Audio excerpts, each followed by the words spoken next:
पिछले कुछ क्लासेस से हम यूनियन एग्जीक्यूटिव को पढ़ रहे हैं, जिसमें सबसे पहले हमने देखा था प्रेसिडेंट के बारे में।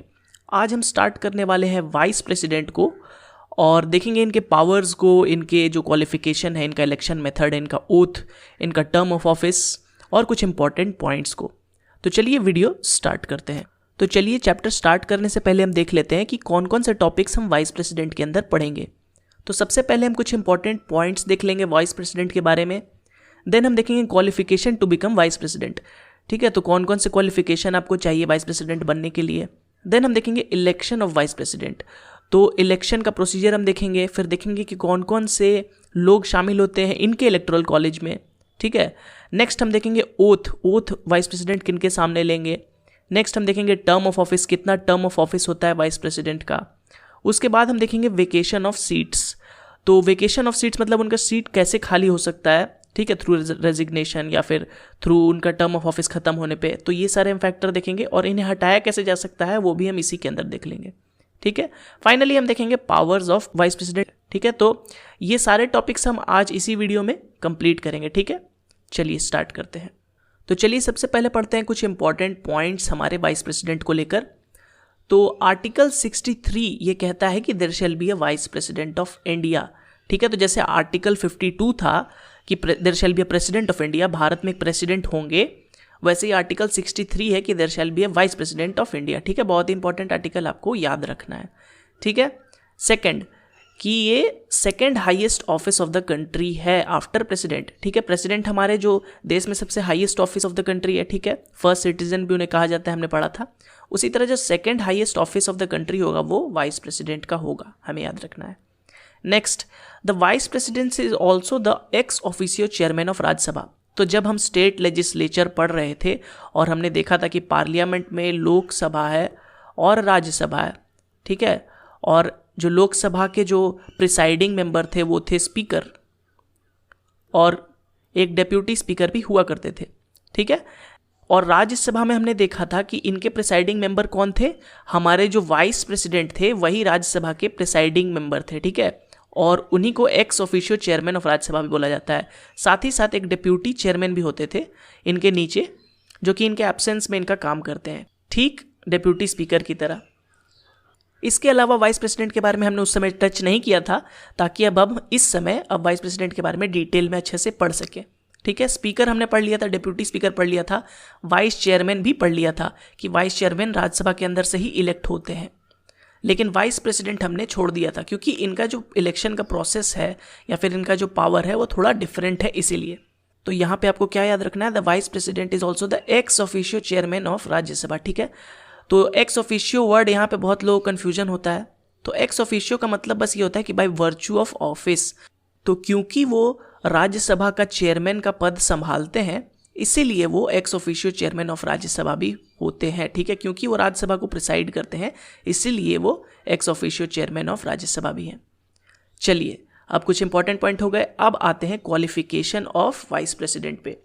तो क्वालिफिकेशन की अगर बात करें तो सबसे पहला आ जाता है कि he must be a citizen of India, जैसे प्रेसिडेंट और किसी भी एक मेंबर ऑफ लोकसभा राज्यसभा में हमें चाहिए रहता है। नेक्स्ट, अब एज इंपॉर्टेंट है। एज हमने देखा था प्रेसिडेंट के केस में भी 35 ईयर्स था, सेम यहाँ भी 35 ईयर्स ऑफ एज है। अब प्रेसिडेंट के केस में हमने देखा था कि he should be qualified to become a member of Lok Sabha, यहाँ पे बस वही चेंज होके he should be qualified to become a member of Rajya Sabha. ऐसा क्यों है, क्योंकि सबसे पहले तो वो राज्यसभा को प्रिसाइड करते हैं, तो एक तरह से ये रिस्पॉन्सिबल टू राज्यसभा ही है। ठीक है, ज़्यादा रिस्पॉन्सिबिलिटी इनका राज्यसभा की तरफ ज़्यादा बनता है, इसीलिए इनका जो क्वालिफिकेशन में he should be qualified enough to become a member of Rajya Sabha. चलिए आगे बढ़ते हैं। He should not hold any office of profit, president की तरह बिल्कुल। तो मैक्सिमम चीज़ प्रेसिडेंट की तरह है, बस यहाँ पे चेंज हो जा रहा है आपका कि लोकसभा के बदले राज्यसभा हो जा रहा है, बाकी सब सेम है। अब देखिए यहाँ पे एक बहुत इंपॉर्टेंट पॉइंट है कि he should not be A member of either house of parliament और स्टेट लेजिस्लेचर, मतलब पार्लियामेंट के वो मेंबर यानी लोकसभा राज्यसभा के मेंबर नहीं होने चाहिए, प्लस वो लेजिस्लेटिव एमएलए भी नहीं होने चाहिए। ठीक है, तो अभी हमने देखा कि वेंकैया नायडू जी बने हैं वाइस प्रेसिडेंट, तो वो तो मेंबर ऑफ पार्लियामेंट थे। तो एक्चुअली में जब वो इलेक्शन के लिए आप खड़े होंगे तो आपको अपने एमपी के पोस्ट से रिज़ाइन देना होगा या फिर एमएलए के पोस्ट से रिज़ाइन देना होगा। आप रेजिग्नेशन देके आप फिर खड़े हो सकते हैं वाइस प्रेसिडेंट के पोस्ट के लिए। ठीक है, आपको दोनों काम आप एक साथ नहीं कर सकते, ठीक है, कि आप MP भी और वाइस प्रेसिडेंट भी बन गए, आपको छोड़ना होगा। चलिए, तो ये क्वालिफिकेशन कुछ बहुत ही सिंपल थे, क्लियर हो गए होंगे। अब आगे बढ़ते हैं। अब आते हैं इलेक्शन ऑफ वाइस प्रेसिडेंट पे। तो हमने देखा था प्रेसिडेंट के केस में काफ़ी कॉम्प्लेक्स इलेक्शन प्रोसेस था, ठीक है। एक इलेक्टोरल कॉलेज बनता था, उसमें भी MP भी हिस्सा लेते थे, MLAs भी हिस्सा लेते थे, और वेटेज अलग अलग हुआ करता था, ठीक है। पर यहाँ पे वैसा उतना कॉम्प्लेक्स नहीं है, ठीक है। इसमें भी एक इलेक्टोरल कॉलेज ही इलेक्ट करता है वाइस प्रेसिडेंट को, लेकिन जो इलेक्टोरल कॉलेज होगा वो सिर्फ 2 लोगों को कंसिस्ट करेगा। पहले जितने भी मेंबर्स ऑफ लोकसभा हैं, दूसरे जितने भी मेंबर्स ऑफ राज्यसभा हैं, ठीक है। और ये यहाँ पे बहुत इंपॉर्टेंट है कि इलेक्टेड और नॉमिनेटेड दोनों को इंक्लूड कर रहा है, जो कि प्रेसिडेंट के केस में नहीं होता था। प्रेसिडेंट के केस में सिर्फ इलेक्टेड मेंबर्स ही वोट कर सकते थे, नॉमिनेटेड मेंबर्स नहीं वोट कर सकते थे, लेकिन यहाँ पे ऐसा नहीं है, यहाँ पे दोनों वोट कर रहे हैं, ठीक है। तो एक तरह से शॉर्ट में हम याद करना चाहें तो पार्लियामेंट के जितने भी मेंबर्स हैं, ऑल मेंबर्स ऑफ पार्लियामेंट, वो वोट दे सकते हैं वाइस प्रेसिडेंट के केस में, ठीक है। All members of Lok Sabha, all members of Rajya Sabha, including elected और नॉमिनेटेड। इसका मतलब क्या हुआ, जितने भी मेंबर्स है पार्लियामेंट के वो सभी वोट दे सकते हैं, और वही कंसिस्ट करेगा electoral college of vice president. चलिए आगे बढ़ते हैं। अब देखते हैं members of state assemblies do not participate in election of vice president. तो हमने देखा था इलेक्शन ऑफ प्रेसिडेंट के केस में MPs तो वोट करते ही थे, साथ में MLAs भी वोट करते थे, और इन दोनों का वोटिंग जो टोटल स्ट्रेंथ था वो बराबर रहता था। लेकिन इस केस में सिर्फ MPs वोट करेंगे, MLAs वोट नहीं करेंगे, ठीक है, आपको याद रखना है। अब जो वोटिंग का मेथड होता है वो सेम है प्रेसिडेंट की तरह, proportional representation through single transferable vote, ठीक है, सीक्रेट बैलेट के थ्रू। तो एकदम बाकी सब सेम है, बस जो इलेक्टोरल कॉलेज है वो चेंज हो जा रहा है। इनके केस में भी आपको सिक्योरिटी डिपॉजिट 15,000 ही रहता है, ठीक है, मैंने यहाँ मेंशन नहीं किया, आप चाहे तो याद कर सकते हैं। और 20 प्रोपोजर्स और 20 सपोर्टर्स होने चाहिए, ठीक है, खड़ा होने के लिए। जिस प्रकार प्रेसिडेंट में 50 प्रोपोजर्स 50 सपोर्टर्स होने चाहिए थे, वैसे यहाँ पे 20 होते हैं। चलिए, तो इलेक्शन का प्रोसेस समझ गए, अब आगे बढ़ते हैं। चलिए अब आते हैं ओथ ऑफ ऑफिस में। तो ओथ किन के सामने ले लेंगे हमारे वाइस प्रेसिडेंट? तो हमारे वाइस प्रेसिडेंट हमारे प्रेसिडेंट के सामने ओथ लेंगे, या फिर किसी और पर्सन जो कि प्रेसिडेंट ने अपॉइंट कर रखा है, ठीक है। तो सिंपल सी बात है, प्रेसिडेंट या फिर कोई other person appointed by him. Oath में कोई प्रॉब्लम नहीं आनी चाहिए। चलिए आगे बढ़ते हैं। अब आते हैं टर्म ऑफ ऑफिस में, कितने दिन तक काम करेंगे हमारे वाइस प्रेसिडेंट जी। तो आर्टिकल 67 में मेंशन्ड है टर्म ऑफ ऑफिस, ठीक है। तो जिस प्रकार प्रेसिडेंट के टर्म ऑफ ऑफिस होते थे 5 साल, उसी तरह वाइस प्रेसिडेंट का भी टर्म ऑफ ऑफिस होता है 5 साल। अब इस 5 साल के पहले वो कभी भी रिजाइन दे सकते हैं, तो उनको रिजाइन किसको देना होगा? हमारे प्रेसिडेंट को। तो हमने देखा था जो प्रेसिडेंट ऑफ इंडिया थे वो रिजिग्नेशन अपना दे सकते थे वाइस प्रेसिडेंट को, ठीक उसी प्रकार वाइस प्रेसिडेंट हमारा दे सकते हैं प्रेसिडेंट को, ठीक है। तो जैसे कि स्पीकर और डेप्यूटी स्पीकर में चल रहा था, स्पीकर डेप्यूटी स्पीकर को देते थे और डेप्यूटी स्पीकर स्पीकर को, उसी तरह प्रेसिडेंट और वाइस प्रेसिडेंट में चलता है, ठीक है। वाइस प्रेसिडेंट प्रेसिडेंट को देंगे और प्रेसिडेंट वाइस प्रेसिडेंट को देंगे रेजिग्नेशन। तो ये साइकिल आपको याद रखना है। अब एक और इंपॉर्टेंट पॉइंट आता है कि वो कितने भी टाइम खड़े हो सकते हैं वाइस प्रेसिडेंट के इलेक्शन में, ठीक है, कितने भी बार बन सकते हैं, मतलब 1 2 3 4, वो जब भी खड़े हो रहे हैं और उनको वोटिंग के साथ सपोर्ट मिल रहा है, वो जीतते जा रहे हैं, तो वो बन सकते हैं हमारे वाइस प्रेसिडेंट, ठीक है। सेम केस था हमारे प्रेसिडेंट की केस में भी कि वो कितने भी बार बन सकते हैं, जब तक उनको सपोर्ट मिलता रहेगा तब तक वो बनते रहेंगे। जबकि यूएस के केस में ऐसा नहीं होता। यूएस में आप प्रेसिडेंट सिर्फ 2 बार बन सकते हैं लगातार, उसके बाद आपको छोड़ना होगा, ठीक है। जैसे बराक ओबामा जी ने छोड़ दिया था, 2 साल वो रहे 2 बार 2 टर्म के लिए, उसके बाद उन्हें छोड़ना पड़ा, उसके बाद आप खड़े नहीं हो सकते प्रेसिडेंट इलेक्शन में। लेकिन हमारे केस में ऐसा नहीं है, आप इनफाइनाइट टाइम तक खड़े हो सकते हैं, प्रेसिडेंट और वाइस प्रेसिडेंट दोनों के केस में। चलिए अब आगे बढ़ते हैं। अब आते हैं vacation of seats of vice president पे।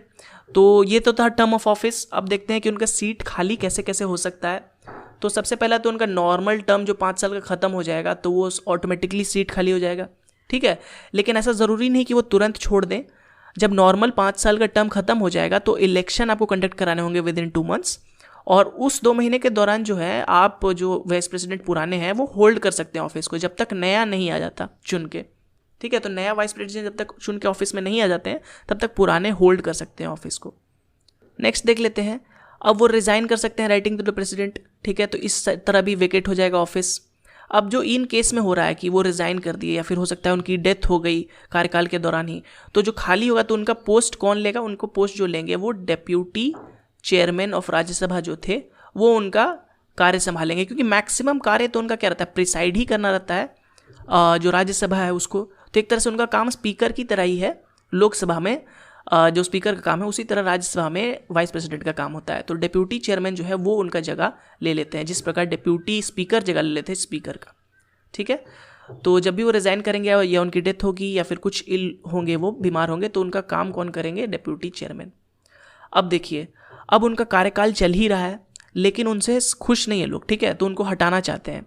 तो उनको हटाने के लिए जो रेजोल्यूशन एक आपको पास करना होगा। अब प्रेसिडेंट के केस में हमने पढ़ा था कि वो रेजोल्यूशन कहीं भी इंट्रोड्यूस हो सकता है, लोकसभा या राज्यसभा में, लेकिन वाइस प्रेसिडेंट के केस में वो रेजोल्यूशन सिर्फ और सिर्फ जो है वो राज्यसभा में इंट्रोड्यूस हो सकता है।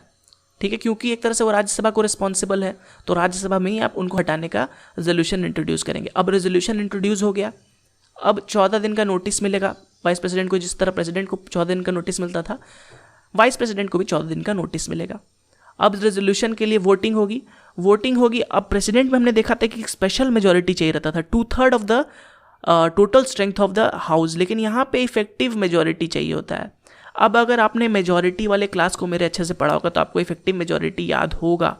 इफेक्टिव मेजोरिटी बस कुछ नहीं होता है, more than 50% of effective strength. अब इफेक्टिव स्ट्रेंथ क्या होता था, जितना भी हाउस का स्ट्रेंथ है, सपोज 250 राज्यसभा के केस में, और इसमें से कुछ पोस्ट वेकेट हो गए हैं, कुछ लोग सपोज रिजाइन करके चले गए हैं या फिर कुछ लोगों की डेथ हो गई, सपोज 4 ऐसे पोस्ट हैं मेंबर ऑफ राज्यसभा जो कि खाली है, तो टोटल 246 पोस्ट हो गया। तो इसके 50% से ज़्यादा जो होगा वो हो जाएगा इफेक्टिव मेजोरिटी, यानी 124 जो हो जाएगा वो इफेक्टिव मेजोरिटी हो जाएगा। ठीक है, एक रिवीजन मैंने करा दिया आपको इफेक्टिव मेजोरिटी का। मेजोरिटी आपको क्लियर पढ़ना है तो आप पुराने वीडियो में मेरे जा सकते हैं, मेजोरिटी देख सकते हैं। तो अब ये रेजोल्यूशन पास हो गया राज्यसभा में भी। अब ये रेजोल्यूशन चला जाएगा लोकसभा में, और उसको भी वो जब एग्री हो जाए कि हाँ इन्हें हटाना है, simple by again effective majority. तो लोकसभा राज्यसभा दोनों में जब इफेक्टिव मेजोरिटी से पास हो जाएगा तो वाइस प्रेसिडेंट को अपना पोस्ट छोड़ना होगा। तो ये कुछ मेथड थे जिनसे वाइस प्रेसिडेंट का पोस्ट खाली हो सकता है। चलिए अब आगे बढ़ते हैं। तो चलिए अब आ जाते हैं पावर्स ऑफ वाइस प्रेसिडेंट पे। तो सबसे पहले तो he is the ex officio chairman of Rajya Sabha. तो राज्यसभा के जितने भी सेशन हैं उन पे प्रिसाइड वही करेंगे। तो जिस प्रकार स्पीकर का रोल रहता है लोकसभा में, ठीक है, उसी तरह वाइस प्रेसिडेंट का रोल रहेगा राज्यसभा में। ठीक है, तो ये उनका पहला पावर हो गया। नेक्स्ट, जब भी प्रेसिडेंट एब्सेंट रहेंगे तो उनका कौन काम संभालेगा, उनका काम वाइस प्रेसिडेंट ही संभालेंगे। देखिए, जब वो एब्सेंट है, इल है, तब उनका सिर्फ काम वो संभालेंगे। ठीक है, और इस काम वो जब संभाल रहे हैं तो उनको वही इमोल्यूमेंट्स यानी वही पैसा और वो जो भी उनको मिलता है फैसिलिटीज़ प्रेसिडेंट को, वो उनको मिलेगा, लेकिन वो प्रेसिडेंट नहीं कहलाएंगे, वो उनका सिर्फ काम संभालेंगे। अब चलिए, अब जब तक वो प्रेसिडेंट का काम संभाल रहे हैं, ठीक है, when he is performing the duties of president, वो राज्यसभा के चेयरमैन का काम नहीं संभालेंगे। और उस केस में चेयरमैन का काम कौन संभालेगा, जो हमारे वाइस चेयरमैन थे या डिप्यूटी चेयरमैन ऑफ राज्यसभा थे, वो संभालेंगे राज्यसभा के चेयरमैन का काम। तो जब प्रेसिडेंट एब्सेंट होंगे तो उनका काम संभालेंगे वाइस प्रेसिडेंट, और वाइस प्रेसिडेंट का काम संभालेंगे वाइस चेयरमैन। तो ये ऑर्डर है, आपको याद रखना है। तो इनके पावर के केस में आपको इतना ही याद रखना है, ज़्यादा याद नहीं रखना है। और इसी के साथ हम वाइस प्रेसिडेंट के चैप्टर के एंड पे आ गए हैं। हमने पढ़ा इनके टर्म ऑफ ऑफिस को, इनके क्वालिफिकेशन को, इनके इलेक्शन मेथड को, ओथ किन के सामने लेते हैं, पावर इनका क्या है, और साथ ही साथ टर्म ऑफ ऑफिस और वेकेट कैसे करते हैं। ठीक है, उम्मीद करता हूँ आपको सारे पॉइंट्स समझ में आ गए होंगे और ये वीडियो अच्छा लगा होगा। और अगर लगा है तो प्लीज़ इस वीडियो को लाइक कर दें। अगर अभी तक चैनल को सब्सक्राइब नहीं किया तो प्लीज़ हमारे चैनल को सब्सक्राइब कर दें। और thank you again for watching this video.